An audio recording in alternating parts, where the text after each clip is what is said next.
Days may be cloudy or sunny. We're in and we're out of the money. I'm with you always.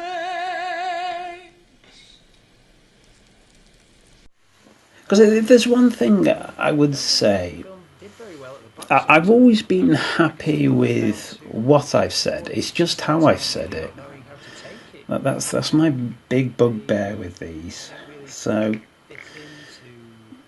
maybe for the 2-year anniversary, I'll do a re-edit on this and do it. Put in a little title sequence and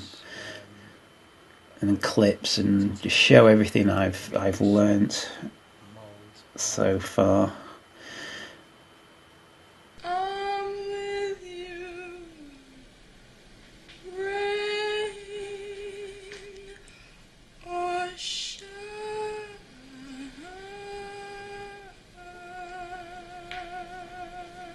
Hello, YouTubers. Welcome to Big Buddha is watching. I'm Big Buddha, and this is the initial review. It's from my Martin Scorsese box set. We've got in here Raging Bull, New York, New York, Boxcar Bertha, which I still haven't watched yet. I thought that was his first film, but I think it's his second film, actually. It's the one he did with Roger Corman. A lot of directors in the 70s, it was their rites of passage, really, to work with the B-movie king Roger Corman, and Scorsese was no exception. Lots of big-name directors, especially in the 80s, started off with Corman, James Cameron, Joe Dante, to name but a few, Ron Howard. So I'm going to have to give that a watch sometime. I might do a review of it later on. The Last Waltz, that's a film I will definitely review because that's one of my favourites, possibly in my top 10. And the film that I'm going to review today would also be in my top 10. That is The King of Comedy. Came out in 1983, stars Robert De Niro and Jerry Lewis and Sandra Bernhard, who would later go on to be in Roseanne. I think this is a fantastic film. Best to describe it, a lot of people would say that Scorsese and De Niro's finest hour, well, as two, I think it is split usually between Goodfellas and Taxi Driver, both of which are fine pieces of work. But personally, this is my favourite. It's like they said after Taxi Driver, okay, what shall we do?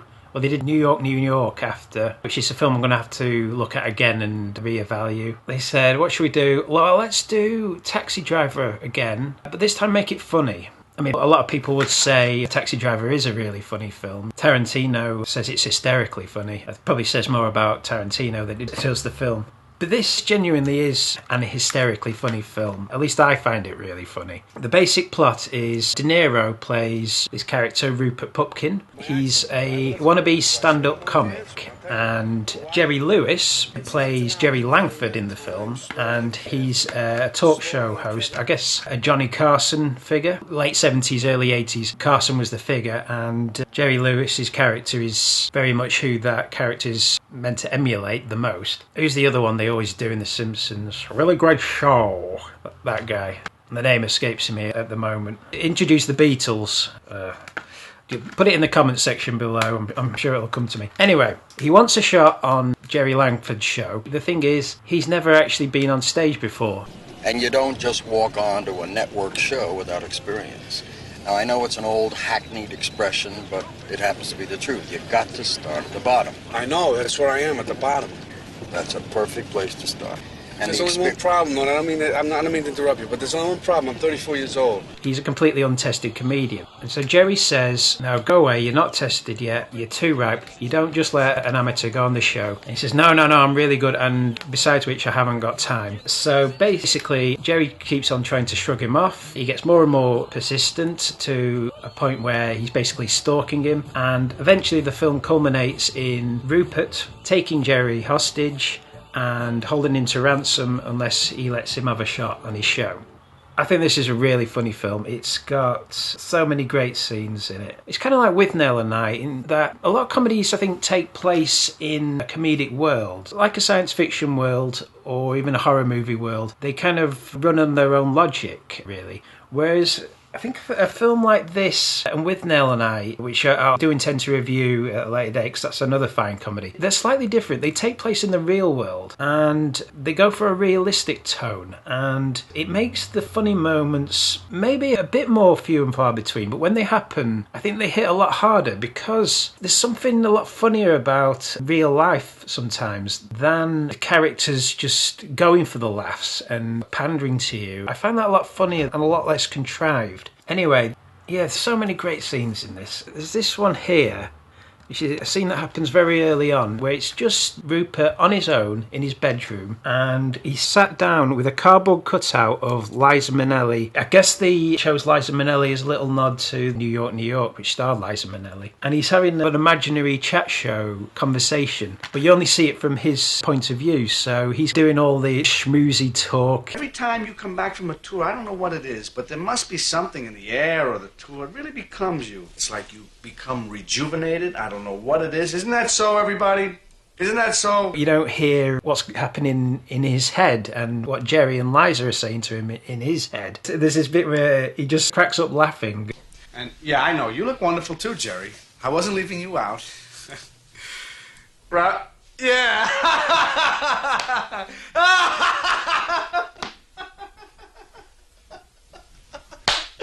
Oh, Jerry, I love this guy. Always coming up with these great lines. I love him. I love him. He's wonderful. You're wonderful. I tell you, I don't know what I'd do without you. Rupert, Anyway. the bus is here. It's early. Try to be on time for once. That's a scene I find really funny. There's a woman called Rita in the film, and she's like the object of Rupert's affections, and he takes her on a date. I forget the actress's name. She's very good in it. Diane Abbott. I think she might have been De Niro's girlfriend at the time in real life. But he takes her on this date, and there's some great lines in this scene. Rupert, you have not changed. Just a couple of hours ago, do you know who I was talking to? Guess. Your shrink? That's very funny. This bit always makes me laugh, where he's talking about how he wants to take Rita away and make an honest woman of her, and he wants to get rich and get famous and buy a house up in Malibu, and he delivers this line so well. Way up top so we can look down at everybody and yell, "Hey, tough luck, suckers. Better luck next time." Come on, what do you say? It always makes me laugh when he does that line. Who else is great? Sandra Bernhard, who I mentioned, she plays his sidekick. She's described as a wacky sidekick here. That's putting it lightly. In many ways, she's much more deranged than De Niro's character. She's meant to be his friend, but really, I think he's just using her. You never really go into the backstory of how these two met and how they became friends. It could have been in an institution. She's sort of a rich socialite's daughter. She's got money and she lives in a big fancy apartment on the wherever the good part of New York is, Manhattan, Upper West Side, I don't know. I think that's the key to De Niro's character. He's a user in many ways. I think he uses Sandra Bernhard's character. He doesn't really want to be friends. In fact, they bicker and argue all the time like an old married couple, and there's great scenes of them bickering. There's one of them, I don't know how much this film is improvised, but it looks like an improvised scene where De Niro suddenly starts laying into her, and then she sort of gives it back in a very shrill manner. You never bought anything. I bought my own You coffee. never bought anything. Well, what about things that I did for you that no money can buy? No money can buy. What about the time I gave you my spot? You came over there, I gave you my spot. You stood there and I let you get right next to Jerry. I waited for 8 hours for him and you went right next to him because you were crying to me because you wanted to get next to Jerry and you got next to him. And what about the time I gave you my last album of the best of Jerry? What about that? It wasn't anybody else, it was me, and I didn't even ask you for money and I can't even pay my rent. What are you talking about? I live in a hovel and you live in a townhouse. I can't believe this girl. Okay, Rupert, you want to do that? Here, I got money for you. I got plenty of money because I can't believe how long I've hung out with you and been your friend and listened to your tired, stale, boring jokes. It feels so authentic because the people in the street start applauding them. And actually, two of the people in the street scene, two members from The Clash, who just happened to be there on the day of filming and they made the edit. I mean, she's a very sort of Marmite character, I can't remember the character's name. I'll just call her Sandra. She's a very Marmite sort of character, I'd say. She's very brash and abrasive and over the top in many scenes. God damn it, my doctor says don't have any fun. You can't have fun. No, you're not allowed to have a good time. You can't get crazy. crazy. See, I have to be in control, and I like being in control. But you know, for one night, I'd like to see myself out of my head. Wouldn't you like to see me out of my head? Wouldn't that be great? Wouldn't that be fabulous? The character could be off-putting for some people, but I find her hilarious. It's strange that Scorsese seems to use the same male actors over and over again, but he only ever seems to use actresses one-off. You know, Sybil Shepherd, Liza Minnelli, and he only ever put Sandra Bernhard in one film, I guess because he just saw that character in her and knew, okay, there's a great performance in this woman and I'm going to get it out of her. But this is definitely the character for her to play. She's amazing in some scenes. There's a scene later on in the film where they've actually kidnapped Jerry and Rupert's gone off to be on the show and he's left Jerry in the clutches of Sandra. Martha, is that her character's name? That's really bugging me now. You see, this is where I need my iPad next to me or my laptop so I can just Google these facts. But she decides while Rupert's away she's going to seduce Jerry Lewis, which is just a weird notion in itself. Sandra Bernhard, who I believe is gay or bisexual in real life, seducing Jerry Lewis of all people. Oh, it's just the most cringe-makingly, awfully funny scene ever put to film. She does this candlelit dinner for him and then puts on a nice dress, but then disrobes halfway through. She does this thing with a crystal wine glass. Do you like these glasses? Crystal, beautiful. I bought them just for you. I don't know, there's something about them that remind me of just the simplicity of them. But if you don't like them, if there's even an inkling, even a doubt in your mind... You think, oh God, this woman's nuts. And Jerry Lewis doesn't really do anything in the scene. He just watches and reacts, which is, I guess, something that audiences had never seen Jerry Lewis do at the time. The scene is just a monologue from Sandra Bernhard almost. At one point she starts singing to him. I know Sandra Bernhard can sing because I've seen her do it in a stand-up act and she does it quite well, but she manages to sing this song, which is the theme tune to the film, Come Rain or Come Shine, I think the song's called. I'm gonna love you like no one's loved you. Come rain or come shine. And she manages to take this rather pleasant, sort of cosy song and she drains all the life out of it and all the passion out of it. You're gonna love me like nobody's loved me. Come rain or come shine. And it becomes sinister almost. It's a really funny scene. Very indicative of the whole film in many ways, because it's so cringy and awful. I think this film is really responsible for inventing that sort of cringe-making humour. It was very influential on a lot of stuff that came later. I'm thinking of things like The Larry Sanders Show and then later things like I'm Alan Partridge and, of course, The Office and Extras, the work of Ricky Gervais. I don't think you would have got those if it wasn't for this film. It seemed very revolutionary, I guess, at the time. I don't think the film did very well at the box office, and I guess I put that down to audiences at the time really not knowing how to take it. It didn't really fit into what a comedy was. Yeah, I mean, so many great scenes in this film. There's a bit where he goes to Jerry's workplace. Oh yeah, and he's... He's just waiting there in the reception, even though the receptionist has essentially told him to go away. Jerry's not going to see him today. And he says, oh, that's okay, I'll wait. And there's this bit, I always love it. It always makes me laugh. He kind of looks to the ceiling and he just goes... Is that cork? I don't know what it is. Is it dripping on you? No, I was looking at the patterns. You know, cork is good for sound. Well, it's very quiet in here. Reception.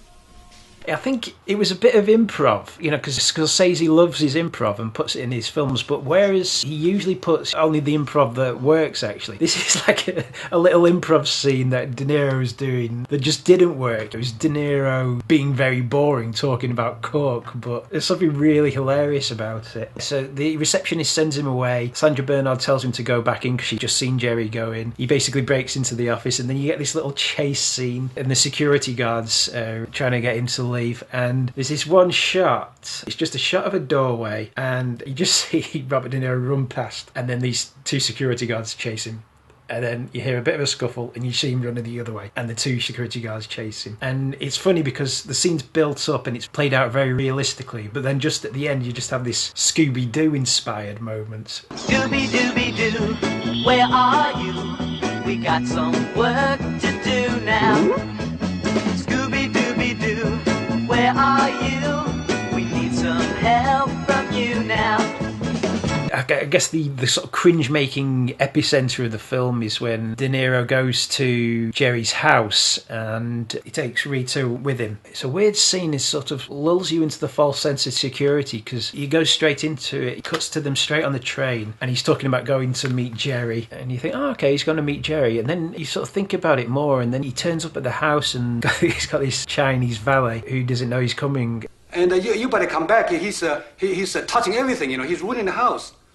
And hey, I'm getting a heart attack already. And suddenly you get this creeping sense of dread that, oh wait, no, what? Of course he's not been invited to the house. Oh my God, he's turned up at his house uninvited. But not only that, he's brought the woman who he's trying to have a relationship with, who thinks that they've been invited. And then, of course, Jerry turns up and all hell breaks loose. Both the actors are at the finest in this scene. I think the scene smacks of a lot of improvisation, but it's the very best improvisation drama comedy scene on film. You get these two actors from very different schools, a comedian and a serious method actor, just trying to top each other. Oh, this is the way it is when you're famous. Now I see. Do you understand now? Yeah, that's how you guys are, huh? No, not them. No, me, yeah. That's how you are.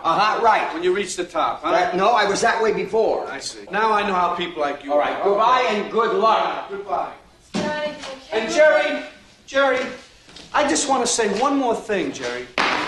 I'm glad what you did to me today. You know that? Because now I know I can't rely on anybody. Not you, not anybody. And I shouldn't rely on anybody. Right. You know that? And you want to know something else? I'm going to work 50 times harder. And I'm going to be 50 times more famous than you. Then you're going to have idiots like you playing your life. That's right. Right. Yes. Come on, Rita. We're wasting our time. Go ahead, Rita. Goodbye, Jerry. John will lock that door.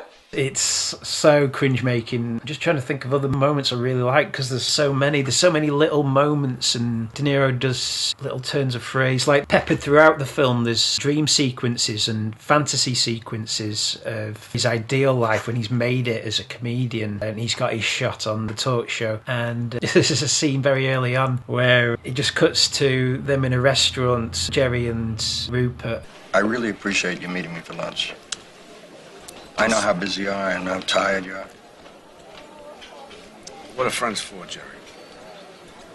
The smarm that De Niro puts into that line. Of course, he's not Jerry's friend. He wants to pretend that he's Jerry's friend to his face, but really he's just using him to get to the top. It's just full of great performances. Of course, there's also the classic scene where Rupert's making a tape in his bedroom. Irony. An audition tape for what his act will be like, and he's going to send it to Jerry, but he keeps getting interrupted by his mum. Of course, he lives with his mum. He keeps having to stop the tape halfway through his jokes. And the comedy find of the year, making his television debut, Rupert Pupkin, the new king of comedy. Rupert! Are you crazy? What's the matter with you? Ah, People Mom! are sleeping. Lower it. What's the matter with you? Mom! And his mum, who's played by Scorsese's real-life mum, just keeps shouting up the stairs. Mom! What is it? Please stop calling me.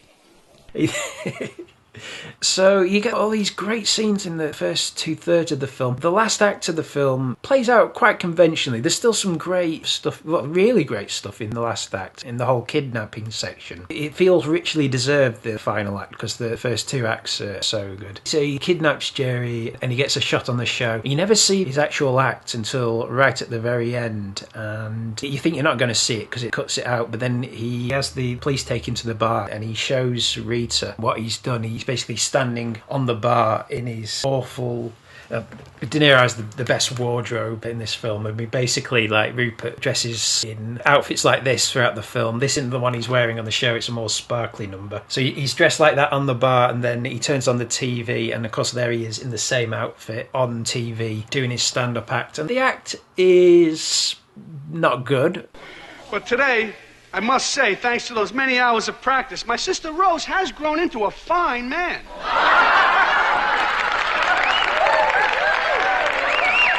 But what I like about it is the TV audience laps it up. They laugh their heads off, and I like that because that feels authentic, because if you do watch American chat shows, those audiences laugh at any old rubbish. Of course they'd laugh at really naff, lame jokes. I really like the ending of this film. Given the subject matter, you can probably guess what Rupert's fate is. However, there's an extra layer right at the very end, which I think was unexpected, but is A, totally believable, and B, a great satire on the medium of television and the thirst for fame. I think this was a very precedent film in many ways, considering it was made in 1981, didn't come out till 83 for some reason, written in 1974 actually. I think this was a script that De Niro wanted to do for 7 or 8 years by the time he came to make it, and Scorsese, I think, basically did it as a favour to De Niro, although he gave it his all. I think it's Scorsese at his best in terms of directing. Yeah, so the ending is great satire and very precedent. It sort of predicted celebrity culture in a funny sort of way. The celebrity culture of, I guess, the noughties, and still now, where people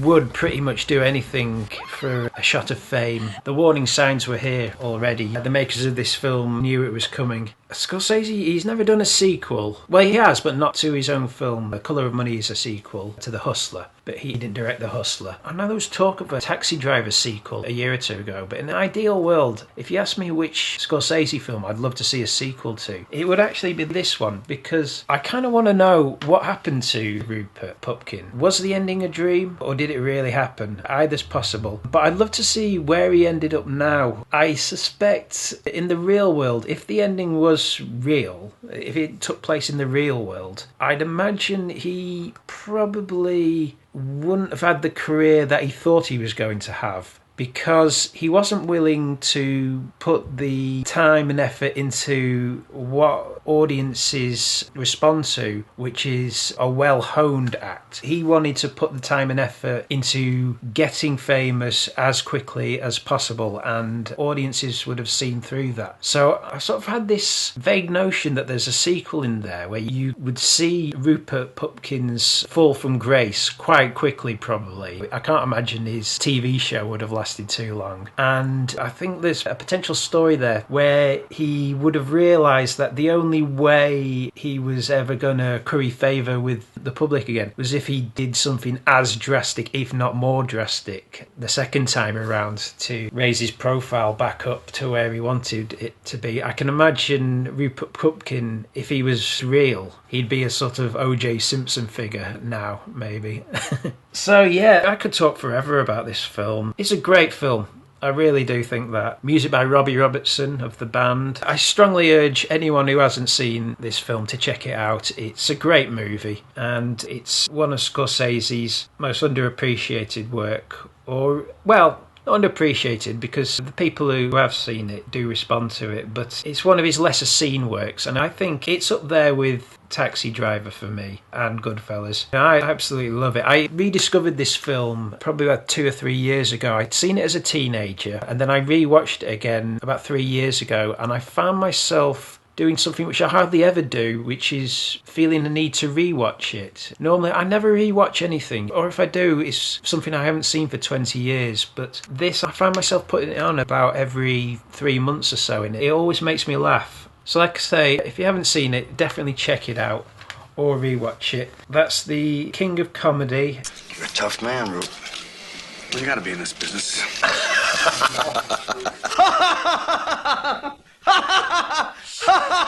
This is me, Big Buddha, signing off. See you folks in YouTube land. I'm gonna love you like no one's loved you. Come rain or come shine.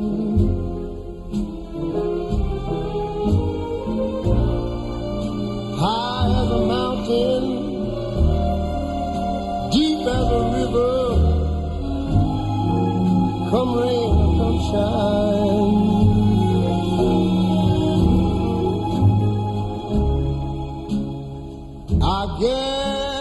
when you met me.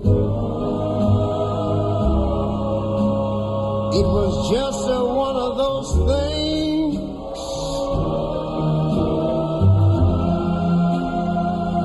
But don't ever bet me, 'cause I'm gonna be true. Well, if you let me. Jerry Langford, right? Right. Oh, Morris, please hold on. Jerry, would you please sign my sign my magazine for me? Yeah. You're just wonderful. I've watched you your entire career. You're a joy to the world. Please, Morris, would you just please say something to my nephew Morris on the phone? He's in the hospital. I'm sorry, I'm late. You should only get cancer. I hope you get cancer. Jerry?